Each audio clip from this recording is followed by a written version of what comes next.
Ladies and gentlemen, welcome back to the Hammy Show. We've got a very, very special guest. Jack Wright is joining the Hammy Show today. We're going to break down all of the Power 4 Conference championship games. It's going to be a heck of a weekend. I'm super pumped, especially for the SEC championship, obviously.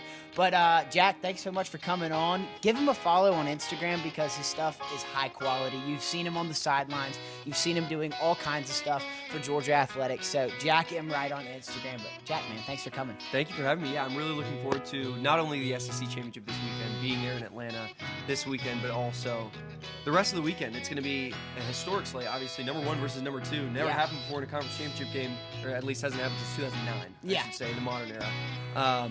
But yeah, I'm really looking forward to this weekend. A lot of playoff implications, see where the buys fall, see where all that falls. So I'm really looking forward to it, and can't wait to talk about it. It's going to be so fun. I know you're going to be there. I'm going to be there. I feel like the Georgia fan base is going to travel pretty well. Obviously, it's in Atlanta. That's an easy drive down 316 for us. But Alabama travels well, too. We've seen that game kind of get to 50-50 spots with both fan bases in the bins. So it's going to be exciting, but obviously the luck has not gone Georgia's way.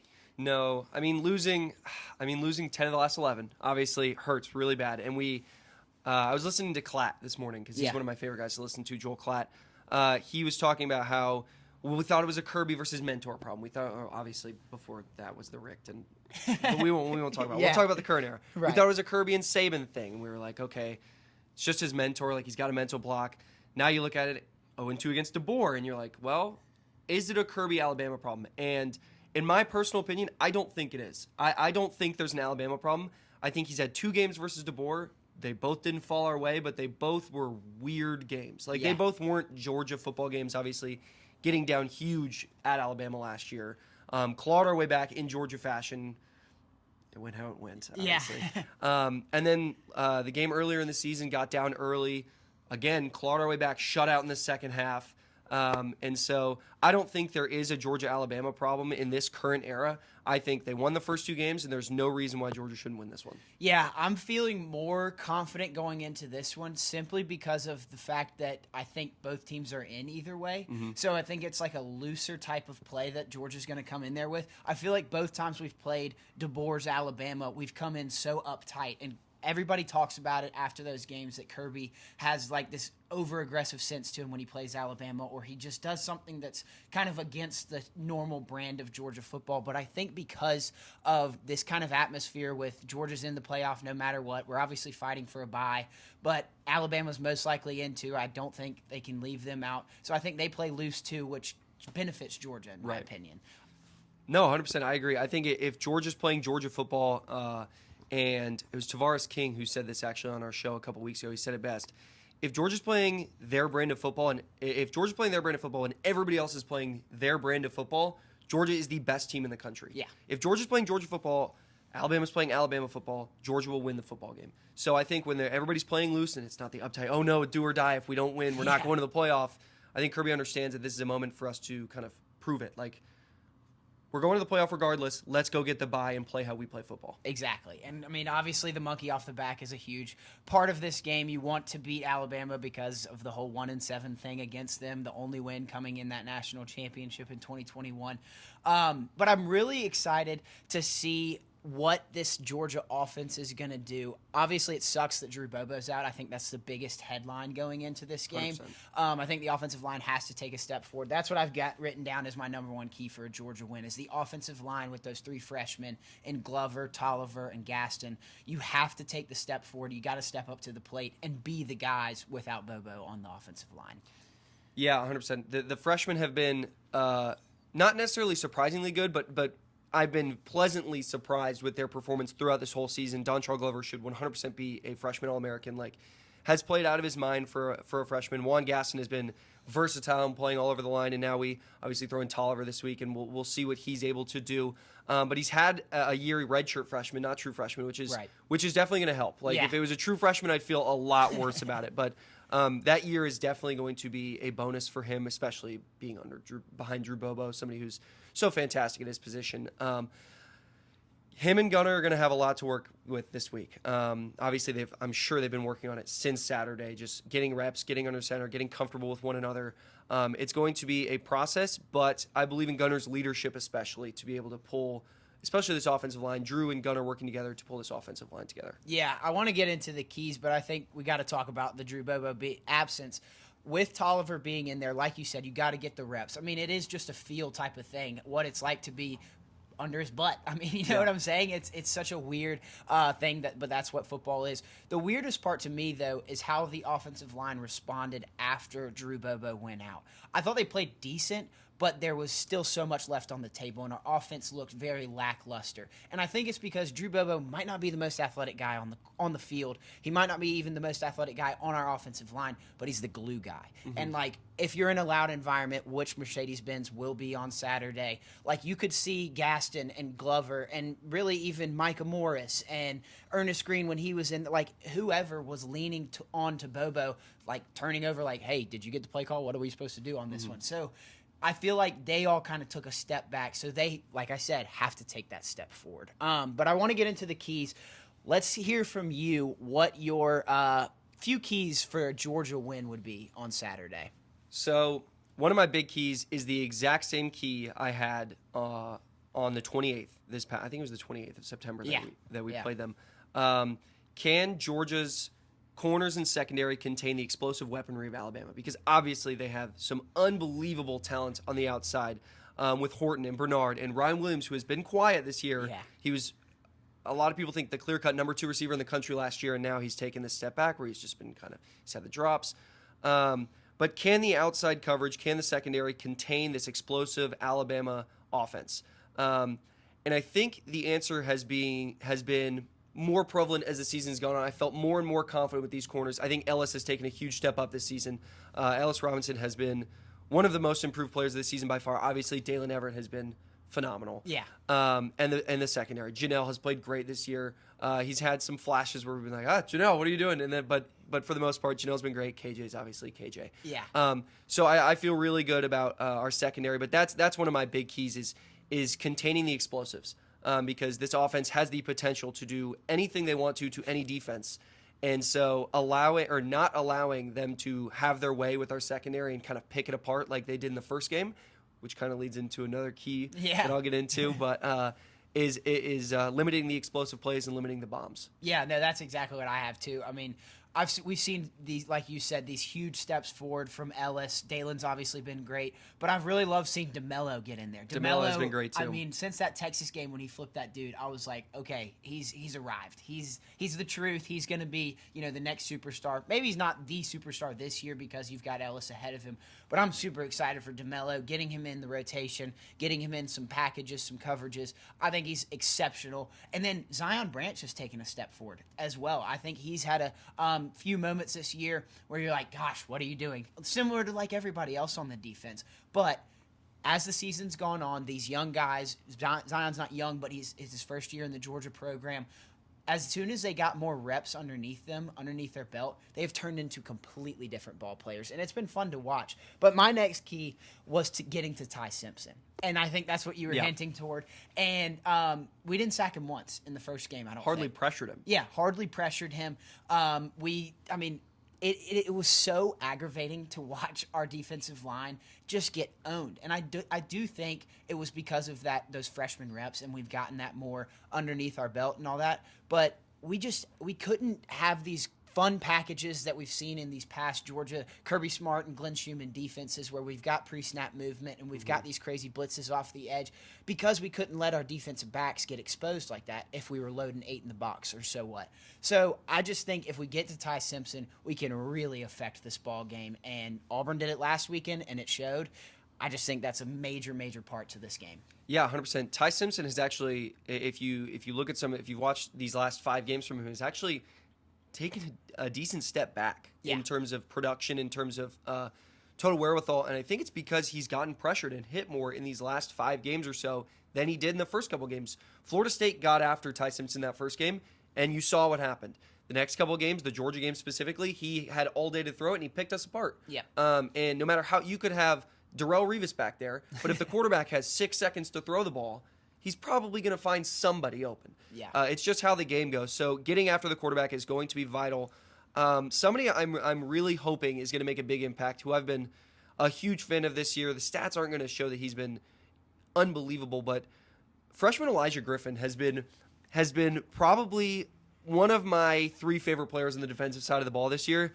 And you saw it in his first game. I think he had a sack against Marshall. I think he had a sack, and I was like, oh boy, this is going to be really, really fun. And so I know he hasn't popped on all the stat sheets, but he has made a real impact on this defensive line. Just some young energy who's understanding the system quickly, and I'm hoping to see him make a difference early. Like I want to see him get in the backfield once or twice. Doesn't have to touch him. I don't care if he touches Ty Simpson. Yeah. I just want Ty Simpson to know he's there. Right. And once he knows he's there, pressure from the outside comes from Raylan. Pressure from the outside on the other side from Q. Like, you can get to the quarterback, just let him know he's there, move him around a little bit, then take him down. Dude, I mean, in the offseason when we were going into this 2025 year, I was saying Elijah Griffin's going to be the truth. I mean, those reports came out that he was clocked running like 20 miles per hour. Like, Nate Frazier was clocked at like 19.5 miles per hour. He's faster than a running back on the Georgia team. He's a freak of nature. He can be the next Jalen Carter, Jordan Davis, those just game wreckers on the defensive line. And like you said, that first moment against Marshall, I was like, oh man, we've got a superstar in him. And then he kind of quieted down, but it's like you said, it's not showing up on the stat sheets, but he has just been a clog on the defensive line. He is just plugging up stuff. And I think next to him, Kristen Miller is the leader of that group. He's been exceptional this year. He's had a really, really strong performance. He was preseason All-SEC. Maybe he's not getting the notoriety among some of these other SEC defensive linemen like a Cassius Howell at Texas A&M, LT Overton at Alabama, who's going to be out. We can get into that. But, so, I mean, he just didn't have those stats, those eye-popping stats, just because his defense didn't have it figured out yet. And I think we have. And I said this earlier on a podcast earlier this week. Georgia is definitely on the upward trajectory, and I wouldn't say Bama's on a downward trajectory, but I think they've plateaued. They're pretty flat right now. Like, they are playing the same exact brand of ball that they did against us in September. And I think we are 3 points better than we were against them. So, I'm not going to – I don't know. I'm not going to jinx it. But you keep going with your keys. We'll get into score predictions. Yeah, I think exactly what you said. One of my next keys was getting after Ty Simpson, obviously, which goes hand in hand with the secondary. Yeah. Alabama's run defense has been questionable at times this season. They have allowed some pops on the ground this year. And Georgia's run offense is obviously significantly improved from last year. Last year was not Georgia football in terms of the run game, but significantly improved throughout the season. We saw Nate Frazier's rise, fall, and then rise again higher than he's ever been in his career. And I'm curious to see what the balance looks like in terms of Georgia's offense with the run-pass game, because and this is I said this on a show. When did I say this? I said this immediately after the Tech game. Okay. I am not an insider, so let me preface this by saying this. I am not an insider, nor am I a doctor. But after the first half of the or at the end of the first half of the who did we just play? Charlotte. At the end of the first half of the Charlotte game, Gunner came down banging on his hip. Like, he stayed on the ground for like 3 straight plays, stayed down a little extra long, came to the sideline, got checked out by doctors, and I was like, okay, no way he comes back in second half. First possession, came back in. I was very confused. Yeah. To be honest, I was very confused. And I thought that he was hurt. I thought that he was not fully healthy. Came into the Tech game, I was like, okay, we're going to find out. Like, is he healthy? We ran him 14 times. I still don't believe that he's 100%. I really don't. And never will Gunnar Stockton be the guy to sit there and go like, Coach, I'm hurt. Yeah. Pug, get in there. Like, it's just never going to happen. No. But I say all that to say, I'm very curious to see how they balance, one, his health with the running game. Whether I want to see more. I feel like we didn't see enough design runs against Alabama. I feel like we did not have the option plays. We didn't have the draws. We didn't have anything like that. We maybe ran 2 of them against Alabama. And with somebody like Stockton, those are just extremely effective, obviously. Yeah. And so I'm curious to see, curious to see our balance of Stockton, Frazier, and hopefully Bowens gets back in the game. I know he's been dealing with some calf problems. But those 3 together against an Alabama rush defense who has been questionable this season. So I'm hoping to see Georgia run for 250 yards. That's one of my keys, run for 250 yards. I love that. I love that. I think, that's like a number that's kind of like one of those, you get to that and it's like you win the ball game. If you tell me on Friday that we're going to have 250 plus rushing yards, then I'm saying Georgia wins the game. I think Gunner's running ability is a huge factor in this game. That was one of my keys for Bama to win this game, is they can't let Gunner beat them with his legs. 100%. And they have to keep him in the pocket. They have to make him beat them over the top and in the pass game. But another one for Georgia is getting off the field on third down. We were so bad on third down on defense against Bama earlier this year. It was abysmal to watch. I mean, everybody obviously rant and raved about the second down song because they kept having second down songs and third down opportunities and they kept converting. Yep. And it was pathetic. It was embarrassing. And that was ultimately why Alabama won the game. So I think 100%. that is a major factor in Georgia winning this game, is getting off the field, keeping that defense fresh not only, but controlling the clock on the offensive side of the ball, putting the ball back in Gunner's hands. Yeah, 100%. That's something that I wrote down on my keys. They were 13 for 19 on first down, and we were 2 for 8 in that. Or on third down, they were 13 for 19. We were 2 for 8. Yeah. So, that's the. I mean, if that's literally cut in a quarter, we probably win that game. Yeah. So, there's a lot of reasons why we should have won that game. But we're not on that game. We're focused on the future. We're focused on the future. The past 12 games, which we've won, we've lost 11 of to them. Yeah. Or vice versa, I think. Or it's like 1-10 or 1-11, one of them. Yeah. Those games do not affect this game at all. They have no effect. The past cannot affect the future, and that's Kirby Smart's MO right now. Is he's like, I know we've struggled with them in the past. No, it has nothing to do with this game on Saturday. Specifically in Atlanta, we've had struggles with Alabama in Atlanta. They own the Georgia Dome. And all week they've been firing away in Georgia comments. We own Mercedes-Benz too. Like, this is our stadium. This is our home. Like, Atlanta's a home game for Alabama. Yeah. This is our weekend to show them that is not the case. Georgia is still our state. We still run this state. We proved it in the same stadium last weekend. Yep. This is our stadium. So it's time to go out and prove it. Time to go put money where the mouth is. I love it. Let's get it done. All Need right, it. so we do have to be unbiased here and preview the other side 100%. with some keys to the game for Bama to win. The first one that I have is they have to have some sort of rushing attack. I'm not saying they've got to go for $150, but they have been abysmal in the run game. It's looking like Jam Miller is questionable to play at running back for the Crimson Tide. So they just have to, if they want to win this game, relieve some of the pressure off of Ty Simpson and have some sort of, variable rush attack to keep the pass game open and keep Ty Simpson. Because if Georgia forces them to just put it in Ty Simpson's hands, then Georgia wins this game. So I'm all about Alabama getting their rushing game started. And if Jam Miller plays, it starts with him. If not, man, you got to get some end arounds going with those athletic receivers. You got to get something going so Ty Simpson can have time in the pocket as a passer. Yeah, I think if you go into a game against Kirby Smart and Glenn Schumann and you're a one-dimensional team, you are severely mistaken. Like, you are making an extreme lapse in judgment if you are going into this game thinking, oh, we can just throw the ball around. Run game, we'll run it a couple times. It's fine.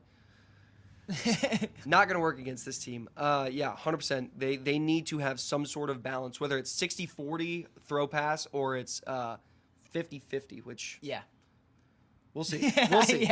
But they need to have some sort of balance for sure. One of my keys was taking advantage of this young offensive line for Georgia that's going to be in. Alabama has a very, very talented defensive line. Obviously, missing LT Overton is a huge blow and a huge bonus for Georgia. Right. Sorry. I've been fighting that one for like 10 minutes. LT Overton, somebody who's going to be lined up right over Tolliver. Somebody who's going to be lined up, who Tolliver was going to have to deal with, is now out of the picture.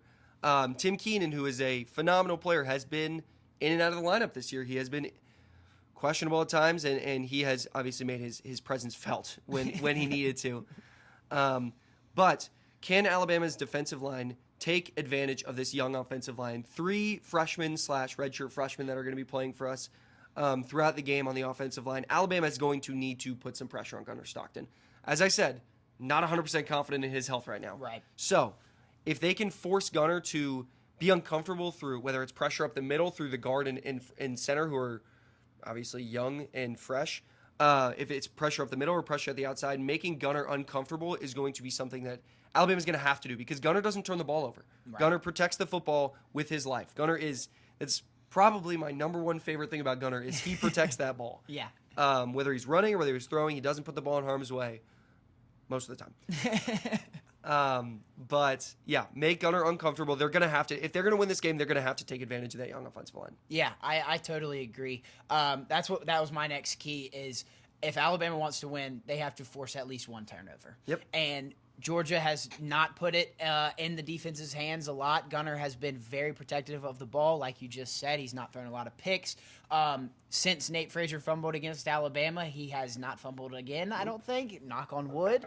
Yeah, Alabama has to force a turnover. They've got to flip the field, get a good field position drive where they only have to go 50-ish yards. You know what I'm saying? Yep. So that was kind of my major thing on the defensive side for Alabama.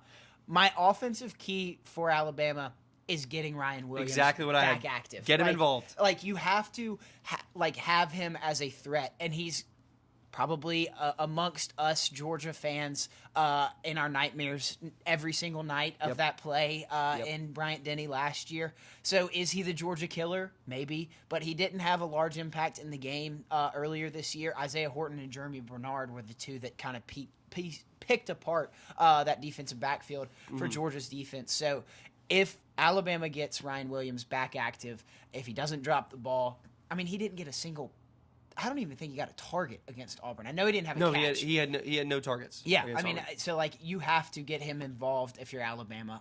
That's just from the offensive standpoint. If you're not going to have a rush attack, then get it to your freak athlete, and that's Ryan Williams. Yeah, 100%. That's literally word for word. I said, get Ryan Williams involved. Yeah, that was my exact key. So, I mean, he's Ryan Williams. Yeah. He is the former 17-year-old. So, like, you have to get him involved if you're going to beat this team. And I think, if I'm going to be honest, I think they're going to. I really do. I think they know what he means to this rivalry, and they know that getting him involved is not just a physical result; it's a psychological result. Yes. And so I think if I'm DeBoer and I'm Alabama and I'm lining this offense up, I am definitely designing plays early to get him involved and saving one or two for the end of the game where they really need it. Like, okay, we could go to Horton, we could go to Bernard.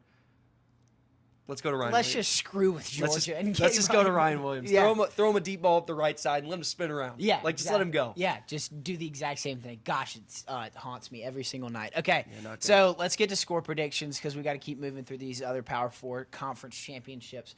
What's yours for Georgia, Alabama in the SEC championship? So typically when I do these score predictions, I'm a little more like err on the media side where I'm like 34-31. Like I'm like right around the Chalky. spread. Right, very chalky, right around the spread. Not this game. Yeah. I don't think so. I have a lot of belief in Georgia in this game. I really feel good about this game right now. I love it. I have Georgia winning 31-21. I think that we come away with a double-digit win here. I think we bury the ghosts, put them in the closet, slam the door shut, and lock it. 31-21.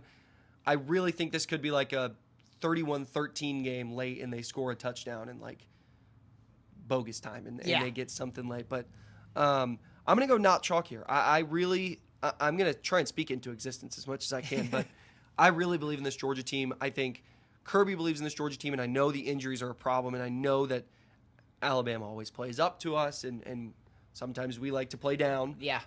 Not that Alabama's down, but like we're at the top right now, and Alabama's like getting there. Right. But I've got Georgia 31, Alabama 21 in a 10-point win, and I feel good about Monkey Georgia. off the back. I feel good about Georgia this week. I love it. I mean, I feel good, but I am the most superstitious person in the world. And I've got my lucky game day outfit, lucky socks, lucky underwear.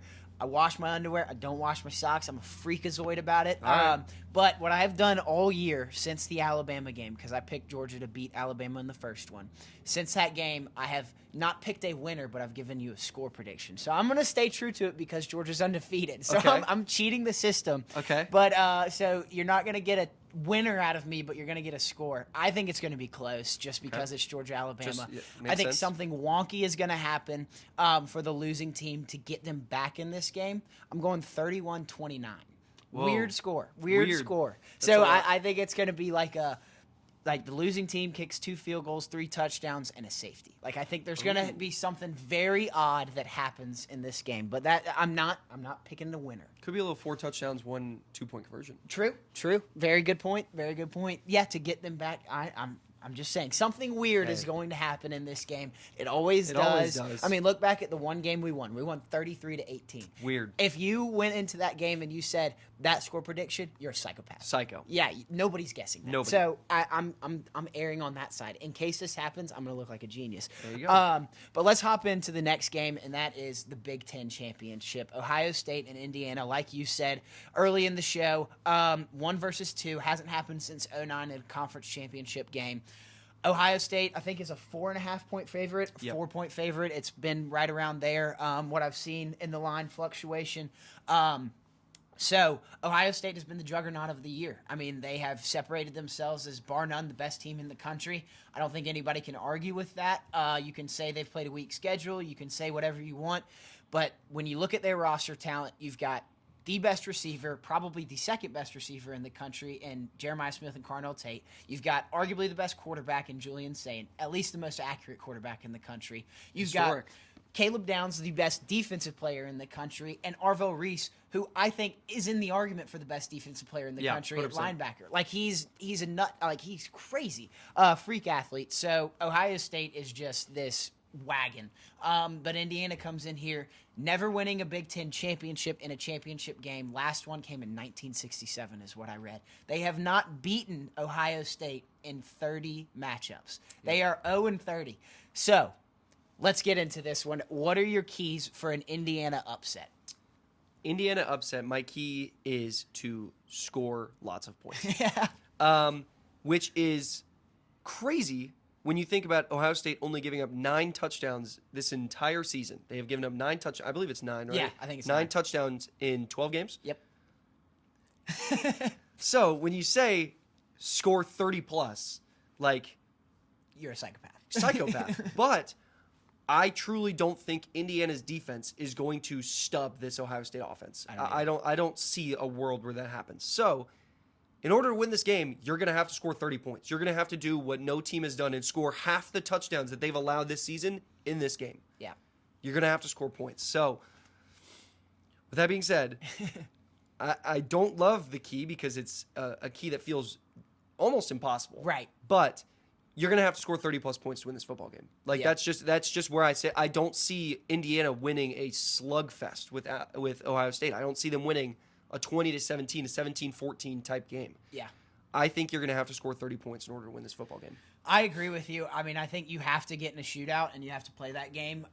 My biggest key for Indiana to win is the red zone offense. You have to get it in the end zone. You got to get 6, 7 with the extra point out of a red zone drive. If you get there, you have to get a touchdown because this Ohio State defense inside the red zone is an anaconda. They suffocate you. They squeeze the life out of you, and you can't do a damn thing about it. It is so frustrating to watch because, like, as a Georgia fan, I'm, like, hopeful, and I'm like, oh, we're going to see them down the road. Dude, I'm terrified. I don't want to see them one bit. No, I don't want to see them at all. No, dude, their red zone defense is terrifying. Their defense in general, all 100 yards of the field, 53 and a third wide, they cover it. I mean, 70% of the world is covered by water. The rest is covered by Ohio State's defense. Yeah. I mean, that is that's just the truth. So that's my big key is they have to score it in the red zone. I think Fernando Mendoza and the Julian Sayin Heisman dynamic, I think this game does determine 100%. The Heisman winner. And I do really think Fernando Mendoza is set up to have a better game, which is crazy to say because if Indiana wants to win this game, they have to get in a shootout. I think Fernando Mendoza has the ability, even against this Ohio State defense, to go for 3 touchdowns. I mean, he is that good of a quarterback. Yep. I think he means that much to Indiana. I think Indiana's receivers are really good. So another big key is getting Fernando Mendoza going early. Just even if it's confidence building, screen passes, bubble screens, slants over the middle, short routes, you're going to eventually hit on a deep one. And so that's my take on the Fernando Mendoza, Julian Sayin Heisman debate in this game. I think this game 100% decides it. Yeah. I think not only the winner of this game, but like the guy, it's going to be a quarterback battle. Like it's just a duel. Now, one quarterback is having to face Goliath and the other one's facing David. So, yeah, if Fernando wins this game, he's earned it. Yeah. Like he has earned the Heisman. They have earned the 1 seed. They have earned the right to call themselves the best team in the country. Now, Ohio State has won 16 straight games since losing to Michigan last year. They have beat Tennessee. They beat the crap out of Oregon. They beat Texas. They beat who did they beat last? Notre Dame. They beat Notre Dame. Then they beat Texas again. Then they beat not a lot. And then Michigan. And then Michigan. So, I mean, this team is an absolute juggernaut. And my other key to Indiana's success, for an Indiana win, we said Alabama, this is going back, we said Alabama needs to turn the ball over 1 time. Mm-hmm. Indiana's not going to win if they turn the ball over 1 time. Nope. They need to turn the ball over at least 2 times. At least. Yep. And you know who doesn't do that? Julian Sand in Ohio State. They do not turn the ball over. But if they're gonna win the game, they're going to need to turn the ball over twice, because Ohio State, this offense probably is going to score points on 70% of their drives. Like, that's just how it feels right now. They're going to score. They're going to go down the field and they're going to score. So, if you want to stop them from winning this football game, you're going to have to take it from them. And whether it be a red zone turnover or whether it be a turnover in their own red zone, like, they're going to have to force something that's going to give them points. Points off turnovers are going to be a huge stat in this game. And Mendoza's not a guy to turn the ball over, but points off turnovers is going to be massive. And not only turning the points when you turn it over in the red zone, not turning those into 3, turning those into 7 is going to be the most important thing in this game to me. Is just turning the ball over and scoring when you have the opportunity. I agree. I mean, you got to flip the field. I think special teams will matter in this game. Yep. But the turnover factor, if it turns into a field position game, getting good field position, only having to go the short distance of the field to get 7 is going to be a huge part for an Indiana win. So this is a crazy stat. I read this the other day. So I think Jeremiah Smith has played in 27 games in his college career. They played 28 since he's been there, but I think he sat out 1 game for injury. But he's played in 27 games, and he has 29 career touchdowns, I believe. So if he is on the field, you're basically guaranteeing Ohio State is up 7-0. It is nuts. Like, Jeremiah Smith is that good of a football player. Game breaker. I know he's not in the Heisman conversation right now. He was a big-time Heisman contender at the beginning of the year, but just because his quarterback is playing out of his mind and he's got another receiver next to him that is getting just as much glory because he's almost just as good, Jeremiah Smith is out of the Heisman contention. But, dude, he's a freak. He scares the ever-living hell out of me. I would hate to play him, but what I keep going back to is the kind of mantra behind this game and the storylines and all that stuff. Indiana with 0-30 against Ohio State. But on the flip side, Ohio State hadn't won a Big Ten championship since 2020, which in their program history is a long freaking time because they win it seems like every other year or years consecutively.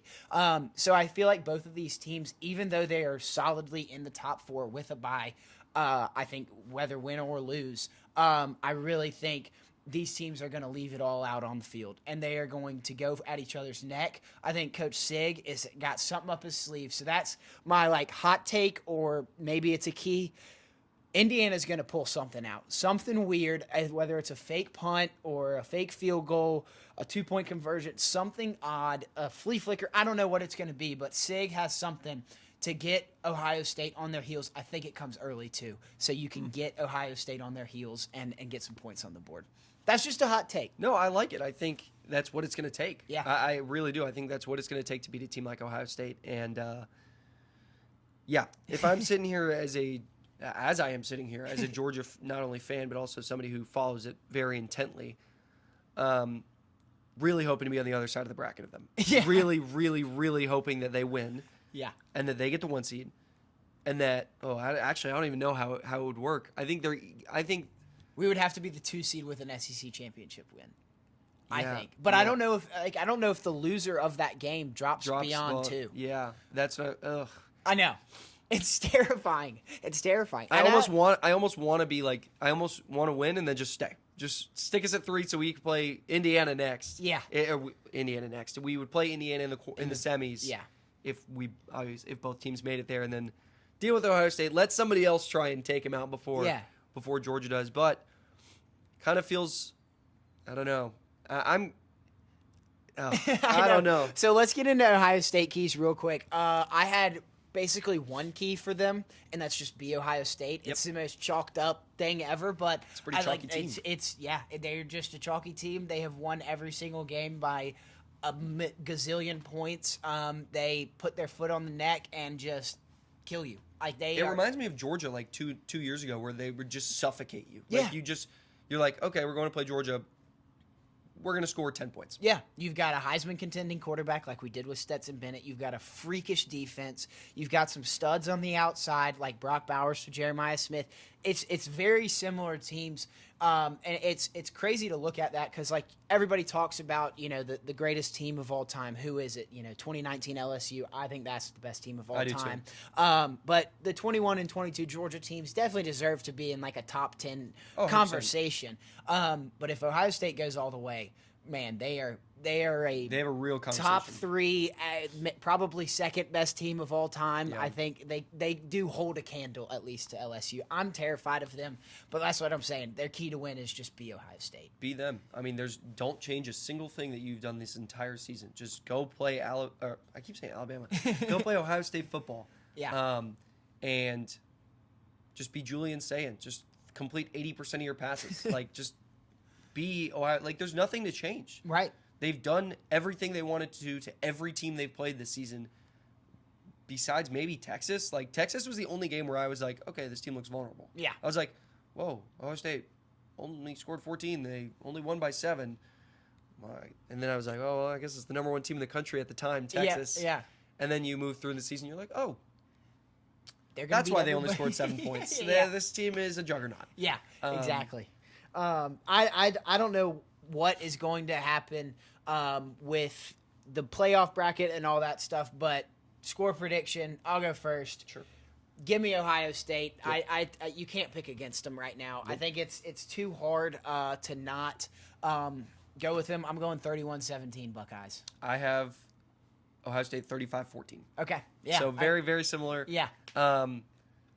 And I think that 7 comes late. That extra 7 for Indiana comes late. Yeah. I think this is I think Ohio State jumps out to like a 21-zip lead early.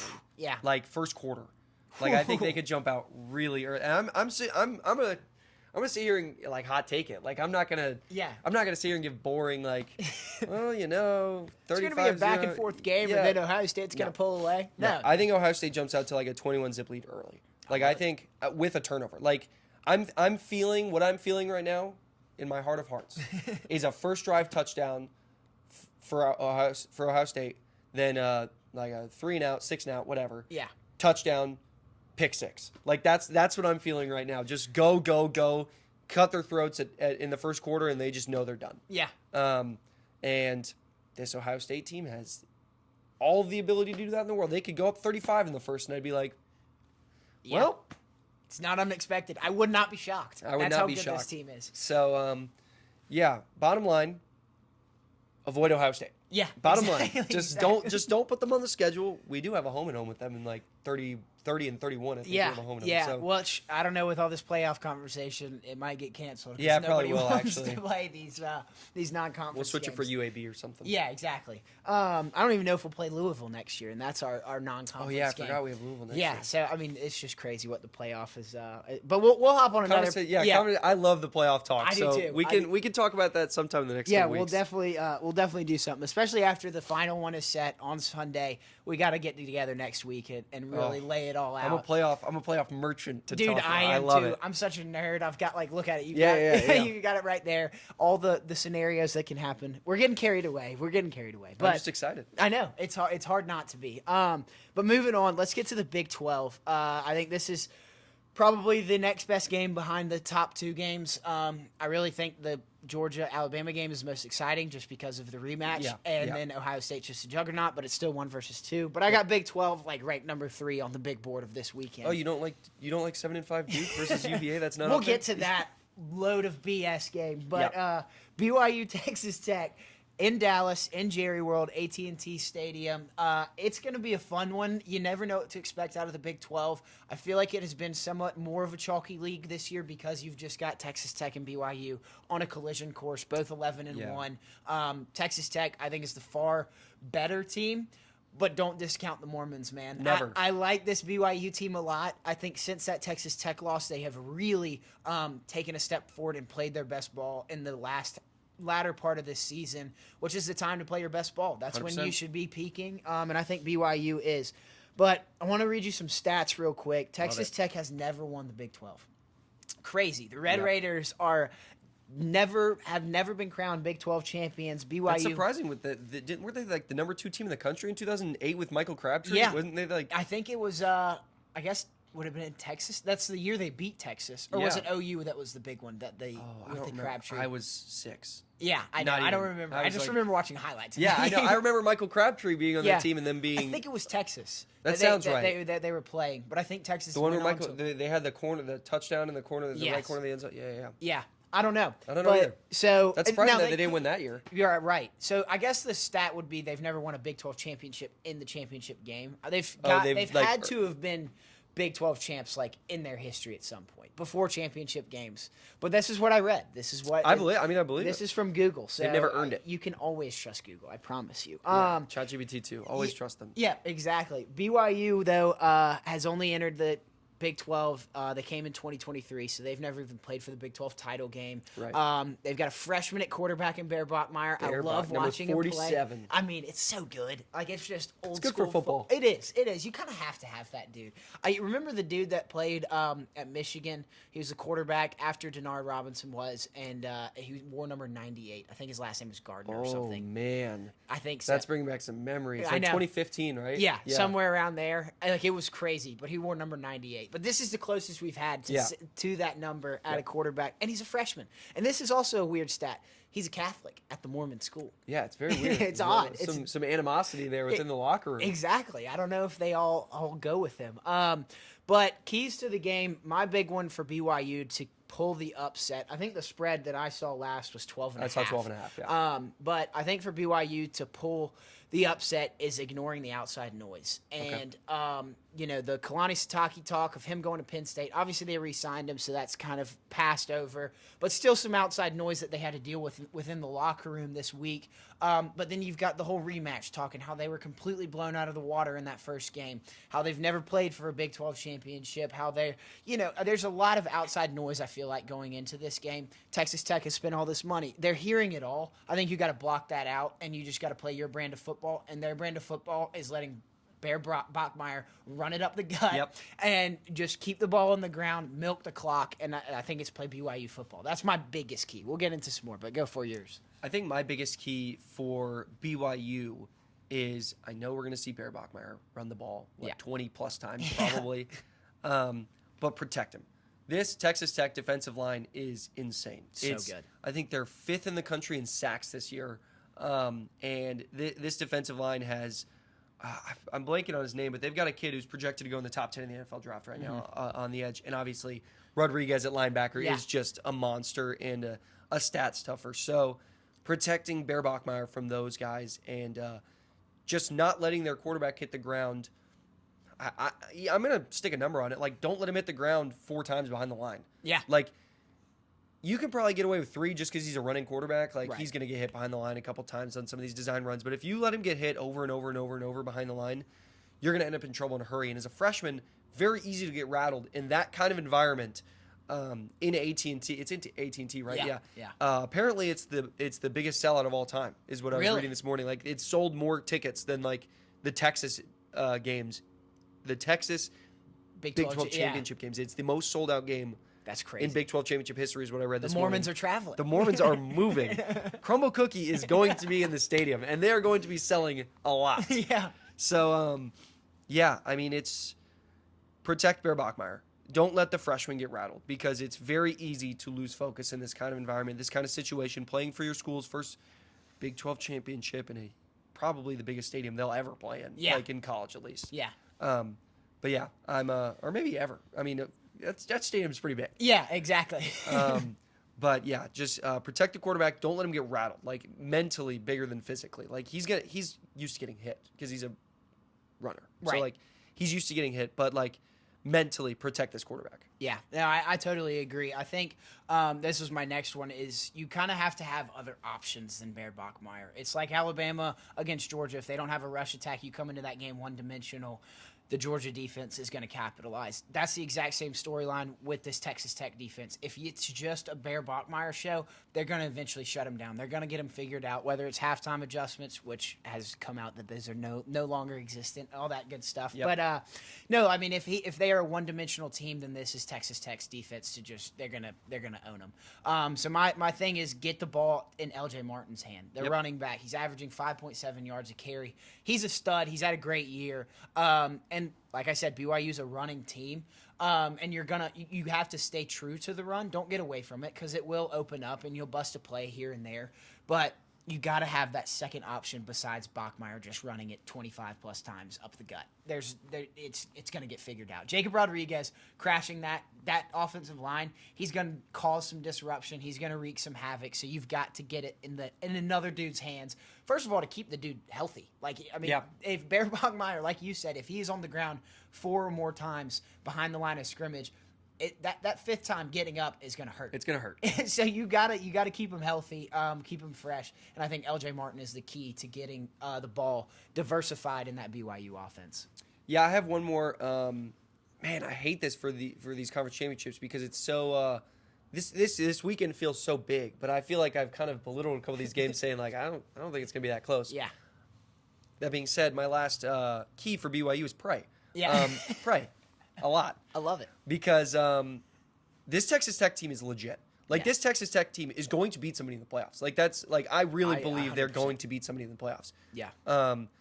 So, pray. You lost by a lot the first time. 29-7 the first go around, and it was I think they scored their touchdown with 6 minutes left in the fourth quarter in the first game. And it could have been a lot worse. They Texas Tech let settled. off the gas. Yeah. So you've done all your preparation. You've done everything you can do up to this point. You've played every game exactly how you're supposed to since that game. You have reached the point where there's no return. You play this game, you win or lose, but all you can do right now, you've done all the prep you can do. Pray. Pray. Be the Mormons. Pray. I love it. That's a great key. I mean, hey, let's get religious in here. I love it. But let's move on to Texas Tech's keys. I think you could just turn it into a track meet. That's my biggest thing. If this game gets into a shootout, BYU might put 14, 17 points on the board early, but then this Texas Tech defense shuts them down, and BYU could run away and put 41 on the board. This team, just because their defense is so controlling, the offense will be on the field so much more. Mm-hmm. And I think this offense is good. It's not great, but they have enough. Baron Morton has played good enough that when they have the ball in their hands, they're going to get points on the board. Whether it's a field goal, if they get in the red zone, they're a pretty decent red zone offense. So I just think you have to turn this into a track meet, and you bury BYU pretty quickly. Yeah, use the weapons you paid for. That's one of the keys that I had is use the weapons you paid for. You spent all this money, this oil money out here to get these weapons to come in. Use them. Let loose in this game. I said this before we flicked the camera on. Texas Tech has won besides the Arizona State game, which Baron Morton didn't play, in which they lost 26-22. Besides that game, they have won every single game by 22 plus points. Crazy. Use the weapons. Yeah. Just use them. Let loose. This is a game where you're on the national stage right now. Texas Tech, obviously they've been top 8 for the last 7 weeks now. Yeah. They haven't really had the national stage to be hey, we're here. Let loose, cut loose, use the offense. Show the defense. Show on the defensive side that you are just maniacal, just crazy defense all over the place. Sack the quarterback. Jacob Rodriguez, go nuts. Have 20 tackles. Do whatever you need to do. Just play Texas Tech football. Yep. Use this stage to prove that you're here. Show the world, because a lot of people haven't seen Texas Tech football this year because it's as big of a brand. It is as much NIL money as they have. People are like, Texas Tech. Yeah. Big 12 team. Exactly. Give their spot to an SEC team. People just, they don't respect it. Right. This is the game to show. You're on national television. This is the Big 12 championship. It's the only game that's going to be happening at this time. People are tuning in. Use the weapons. Baron Morton, go nuts. Be the very, very solid quarterback you have been this year. He's not Heisman contender. He's not Heisman contender. Yeah, but he's good. He's very solid. He will get the job done. use the weapons you paid for. Yeah, he's a consistent ball player. I mean, I think he's had like 4 interceptions on the year, not many, 29 touchdowns, very similar stat line to Gunner. Yeah, so I mean, and that was my next key, is protect the football for Texas Tech. Yep. BYU is 7th in the country, I believe, in turnover margin. Yeah. They are like plus 12 or 13. So they're a rock solid team on defense. They're not nothing crazy. They're not Texas Tech's defense, but they force some turnovers and they get in your head and they're like, I think they had it was like 16 interceptions and a bunch of fumbles recovered. So like they are kind of all over the field, forcing a turnover wherever. It's not like some DB is just playing out of his mind or the defensive line is playing insane. They're pretty well-balanced defensive front. So I think for Texas Tech, just protect the football, turn it into that track meet. If you hold on to the football, control the clock, have those 80-yard drives. And, yeah, maybe you bust it over the top one time and get a 60-plus yard touchdown.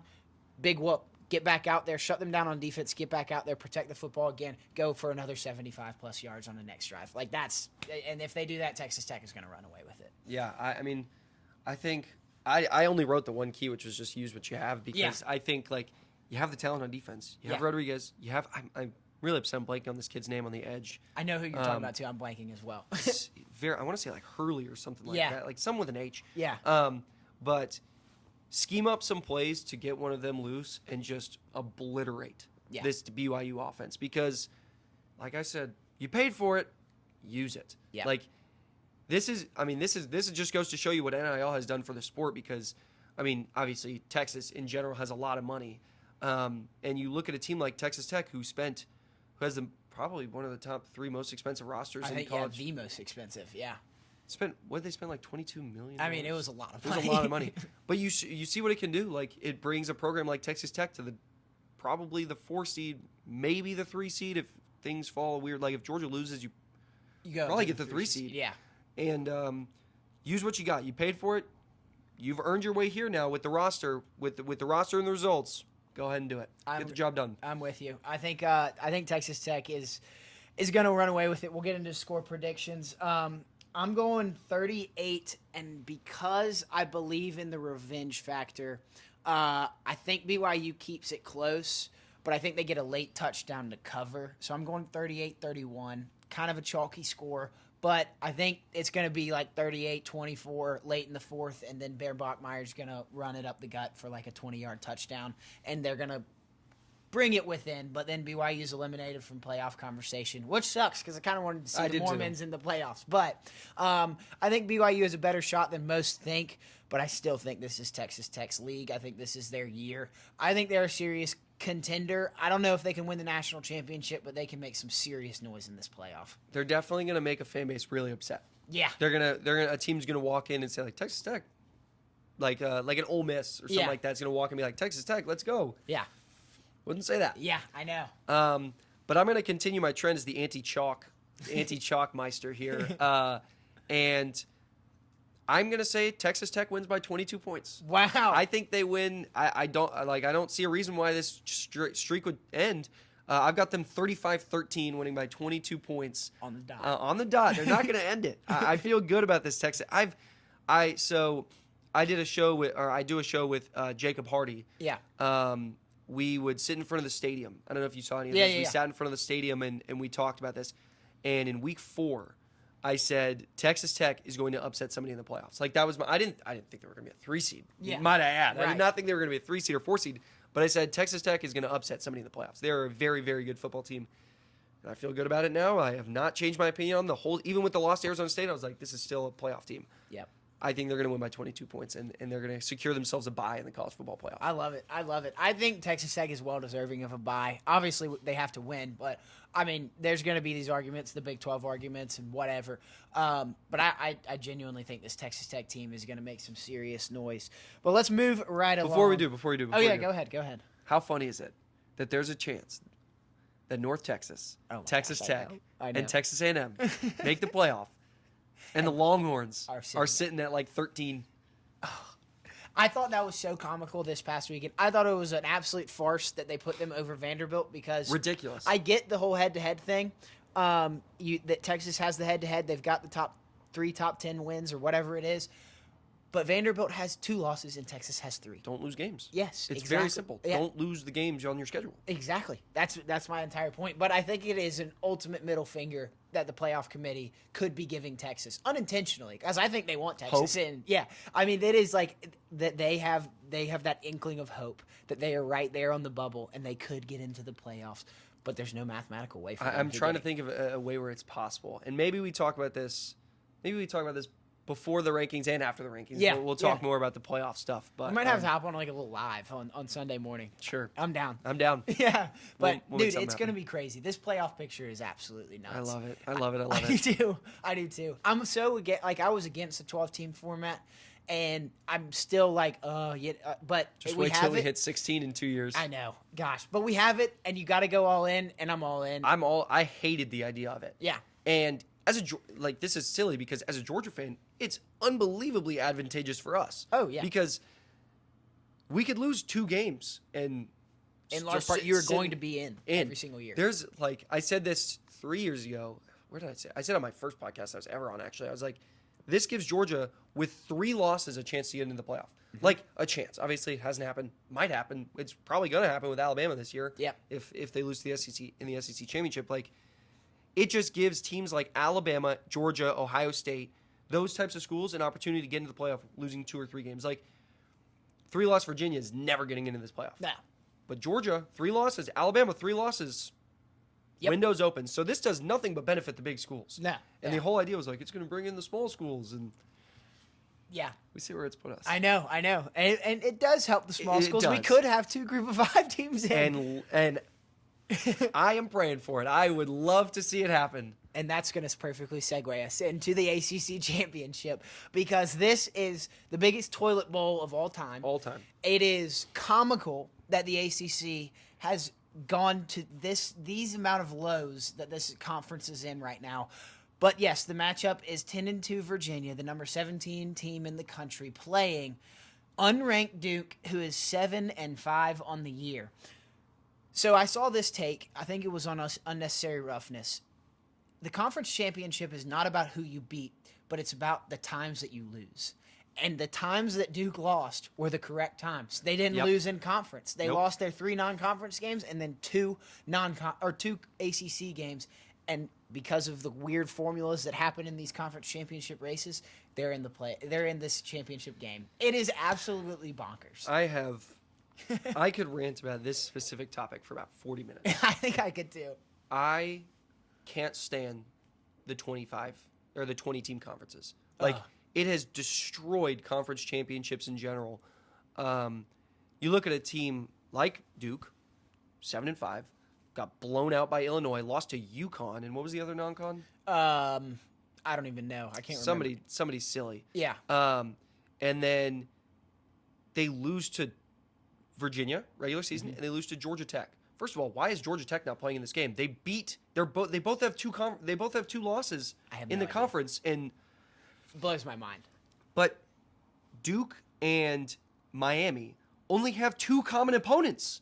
They've played 2 of the same teams this year, and they're in the same conference. Yeah. There's no if you're gonna have conferences this big, bring back East West. You bring have it. to. You literally have to. Make them play all the teams in the East, and then all the teams in the West play all the teams in the West, and then bring the winners of those 2 together. That's the only reason that's the only way that these massive conferences are gonna work. Otherwise, you're gonna have a team like Texas A&M who didn't play anybody of note in the SEC, all bottom 8 teams in the SEC until they played Texas. Yep. I don't want to say they got exposed, but they kind of got exposed. And then they don't get to play in the conference championship, even though they only lost 1 game, and they lost in the last week of this year. And then Alabama gets in, even though they lost to Florida State, and then they beat Georgia, but Georgia lost to Alabama, but Georgia beat Ole Miss, and it's... The round robin didn't work out. It's so weird. Like you said, the 20-team conferences, these mega conferences that we're moving toward, suck. They awful. suck. They're ruining the sport. I truly believe, NIL did not ruin the sport. Super conferences are. Yep, I totally agree with you. I'm on the same page. But yeah, I mean, the headlines of this game are just the fact that it is such a toilet bowl of a game. I have literally barely anything on this game. I have almost nothing other than the headline being with a win of a certain team, the ACC won't get it. Yes. Yeah. That's the headline. Like, they're talking less about, oh, UVA playoff team, like Virginia could get in, sneaky dark horse playoff team, and they're talking more about like this conference is so bad that a team could win the conference and they would get nobody in, even in at large, even the conference champion, which the committee never in a million years would have thought, all right, we'll just bring the top 5. They would have thought every time the top 4 would easily be the Big Four, the Power 4 conferences. This format was to benefit the Power 4 conferences, and they had no intentions of the ACC being left out entirely and getting 2 group of 5s in. I think it's an absolute farce that this has happened. Anybody to the naked eye, a casual, knows that Miami's the best team in this conference, and By it's far. not even close. I think Miami's still like a top 10 team in the country. Yeah. Like, that's I have certain feelings about Miami, and Yeah. that I think they're a very, very, very good football team. I do too. I mean, I obviously we have a disdain for Carson Beck and stuff, but I mean, Tony is the most electrifying player in college football. Their freshman receiver, he's insane. Miami has playmakers. Bain on the defensive line is a stud. They are bar none the best team in the ACC, but then the devil on my right shoulder talks in my ear, and it's Four like, interceptions, four interceptions. But it's also like, if you can't even make it to this conference championship and how bad this conference is, then you don't deserve to be in. But then the whole Notre Dame Miami debate comes into play, and it's just like, And then you're also like, they do deserve to be in. Like, yeah, I think they do. This team, like, I think, and I don't know if I heard this from Pate or if I heard this from somebody else. I think before long it's going to be who are the 2 highest ranked teams in the conference play each other.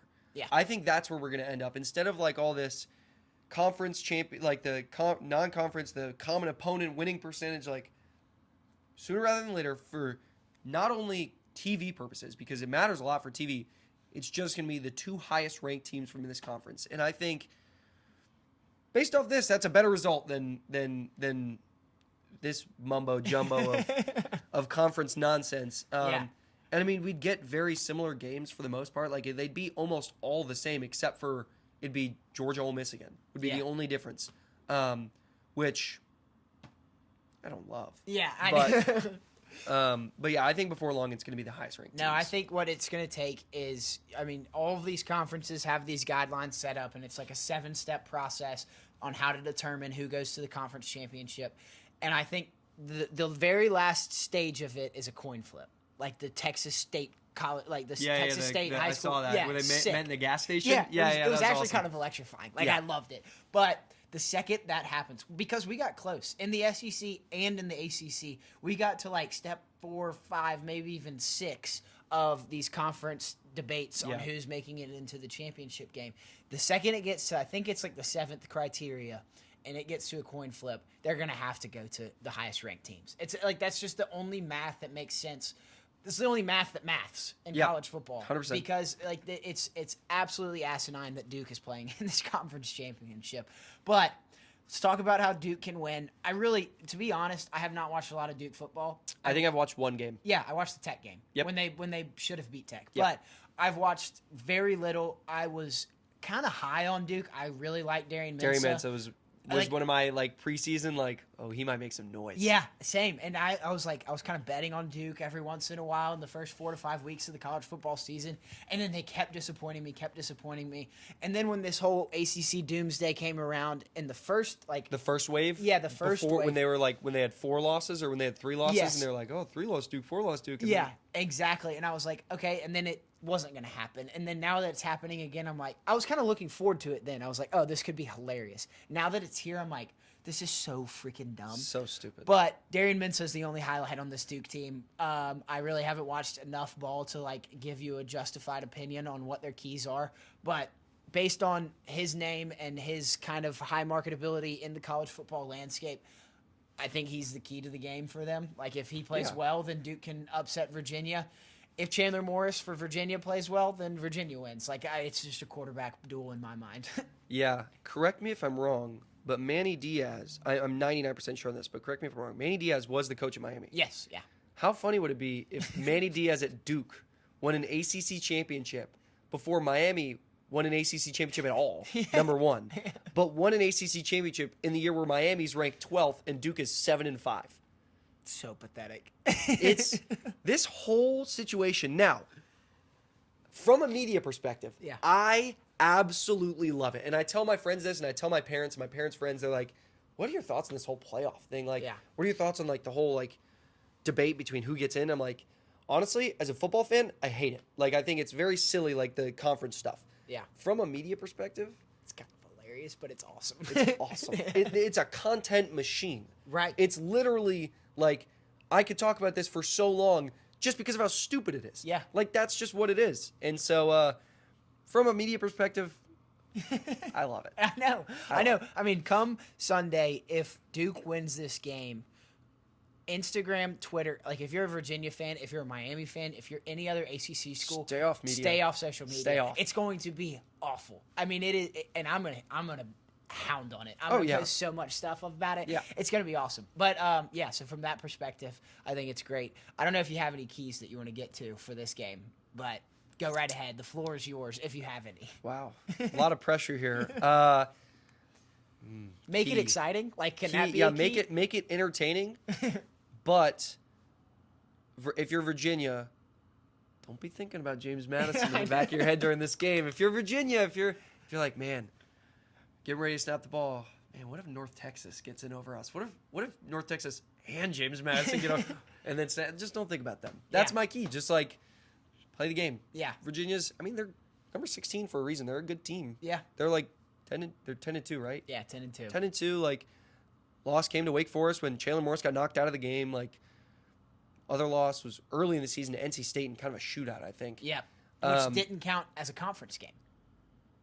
Isn't it so dumb? Reason number 6,482 why this is college football is broken right now. Exactly. Which is also crazy. If that was counted as a conference game, NC State has a win over Virginia, Louisville, and Georgia Tech. Like, they're kind of the like juggernaut in the ACC over like the top 3 or 4 teams besides Miami. And Miami killed them. But that's nuts. Like, would they be in this conversation for the ACC championship if that was considered a conference game? I don't know. I don't know how it would work with that whole. Why is a conference game not considered a conference game? Who the hell knows? So stupid. Who the hell knows? Stupid game. So yeah, all I can pray for is that this is exciting. I'm kind of on Team Duke, like you said. This is the only game that I have within like 3 points, by the way. This is the only one that I have close. Yeah, I'm going close too. I'm gonna say a shootout. I'm going like 45-42. Whoa. Yeah, big scores. I just think something great. Like, there's going to be pick sixes. There's going to be defensive presence. Yep. But I think they're just going to be a lot of They're just points. going to be there. Yeah. I mean, I don't know if they're going to do much, but they're going to be on the field for sure. Their presence will be there. Yeah, their presence will be there. I have the same spread. I went 27-24 Duke. Okay. Not because I think Duke is the better team, not because I think Virginia's the worst team, but because I want to see James Madison in the playoff. Same. I'm here. Same. I'm here to see the Dukes Yeah. make the playoff because of Duke. Yeah. I'm here for it. Oh, dude, I didn't even think about that. That's a heck of a catchphrase. Heck of a catchphrase. I won't steal it from you. You got that on Sunday if they win. But, dude, it's going to be nuts. It's going to be a fun weekend. You've got a lot of blowouts, relatively, except for that game. Yeah. So that would be awesome because that's the dumpiest game out of them all, and it would be the most exciting. I mean, wasn't the ACC championship probably the most exciting one last year too? Yeah, SMU Clemson. Like 54-yard winner. walk-off field goal. SEC championship. Oh no. Actually, okay. As soon as you said it, Okay, no. Besides the SEC championship, Big 12 was a Arizona State blowout, I think, wasn't it? Killed Iowa State. And then Big 10 was. Oh no, Big 10 was good. Oregon Penn State was good. Yeah, it's kind of a shootout. What, like 45-38? It was like 45-38. Yeah, somewhere in there. There were some good games. I think, like you, I'm going a little bit closer than you. But which, for entertainment's sake, I hope you're right. Yeah, same. But for Georgia's sake, I hope we kill them. Yeah, for Georgia's sake, I hope. No, let's just go reasonable, like 56-0 for Georgia's sake. Let's do it. Let's just put, and that's at halftime. Yeah, we'll just let up at halftime. We'll let them score a couple. Yeah. Just for fun. We'll go like 56-14 final score. Something like that. Something simple. But gonna be a heck of a weekend. We've got all the coverage coming for you from the SEC championship. Both of us will be there. If you're a Georgia fan and you're there, please make a lot of noise. Let's make that place a living hell for Alabama. Let's go get the dub, and I appreciate you coming on, brother. Yeah, absolutely. It's a lot of fun. We're gonna have to do this a lot more. It's been awesome. I could talk college football like all day. As could I. We'll do it. We'll do it again soon, and be on the lookout maybe for something on Sunday after those games. A little live stream maybe. Come on, talk college football, and then later in the week we'll maybe give some predictions once, Yes, once that full sir. bracket comes out. Come on. I love it. I love it. Well, I really appreciate you coming on. It's been a blast. Ladies and gentlemen, this is the Hammy Show. This is Jack Wright. Follow him on social media at Jack M. Wright. Follow me on social media at @the_Hammy Show. We're going to have all the content coming for you this weekend. We will see you next time on the Hammy Show. See ya. Go Dogs. Go Dogs.